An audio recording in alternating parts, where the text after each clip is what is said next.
As old Uncle Aristotle tells us, man is the political animal because he has speech, because he can communicate with one another in a way that is rational. We govern ourselves by speaking and deliberating and persuading.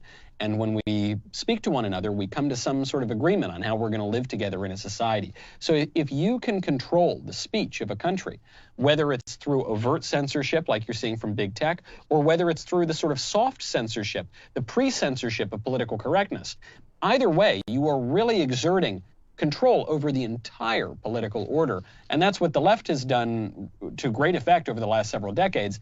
And I think conservatives have basically been dithering the entire time.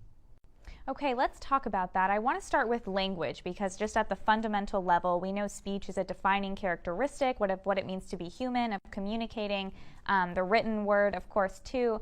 So we wouldn't be able to communicate without speech, which begs the question, why is speech important? Do you think it's something in and of itself that's important, or is a means to an end? Well, very basically, words are symbols that we use so that we can make sense of the objective reality, right? So we have these symbols called words, and they refer to real things in the real world. And that's the only way that I can get from my mind into your mind and vice versa, is through these symbols called words. That we share the same ones, and we understand each other.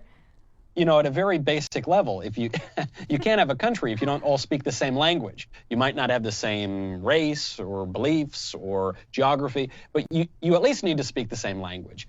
And during the 20th century, the left adopted a really radical understanding of speech. No longer did they believe that speech refers to real things and it helps us to understand reality. The left began to adopt this idea that actually words create reality. The words we use will actually just construct the reality that we live in. It's all just socially constructed. If I call that person a dreamer, you know, I thought we all have dreams, but if he's defined by being a dreamer, that gives a different perspective too. And so we all use euphemisms, obviously. We don't refer to women as old hags. We call them women of a certain age, right? You know, because we want to be polite and soften certain things.